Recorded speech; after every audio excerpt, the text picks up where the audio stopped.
नमस्कार मित्रांनो, स्टार प्रवाह वाहिनीवरती नवनवीन मालिका येत असतात। त्याचपैकी एक मालिका म्हणजेच लग्नानंतर होईलच प्रेम। मित्रांनो, मालिका खूप कमी काळामध्ये टीआरपीच्या नंबर 1 लिस्टमध्ये आलेली आहे। तर मालिकेतील या ठिकाणी हिरो पार्थ या ठिकाणी प्रचंड गाजत आहे। मित्रांनो, हा चॉकलेट हिरो पार्थ आहे तरी कोण आणि पार्थच्या खऱ्या आयुष्याबद्दल आजच्या व्हिडिओमध्ये थोडीशी माहिती आपण घेणार आहोत। जर तुम्ही ही लग्नानंतर होईलच की प्रेम ही मालिका पाहत असाल तर व्हिडिओला शेवटपर्यंत नक्कीच पहा मित्रांनो, माहिती तुम्हाला आवडू शकते। मित्रांनो, पार्थचं जे खरं नाव आहे ते विजय आहे आणि आडनाव जे आहे ते अडालकर आहे। संपूर्ण नाव विजय अडालकर असं आहे। बर्थ डेट जर पार्थची आपण पाहिली तर 10/11/1990 सालची त्याची बर्थ डेट देखील आहे। सध्याचं वय जे आहे मित्रांनो ते 35 असं चालू आहे आणि बर्थ प्लेस जे आहे ते मुंबई महाराष्ट्र असे आहे।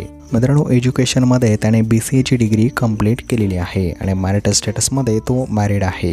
तर मित्रांनो, त्याच्या काही हॉबीज आपण पाहूयात। डान्स आणि रायटिंगची त्याला प्रचंड आवड आहे। तर मित्रांनो, ही होती काही पार्थच्या खऱ्या आयुष्याबद्दलची माहिती तुम्हाला आवडली असेल तर व्हिडिओला नक्कीच लाईक करा आणि येणाऱ्या अशाच व्हिडिओसाठी चॅनलला सबस्क्राईब करून घ्या। धन्यवाद।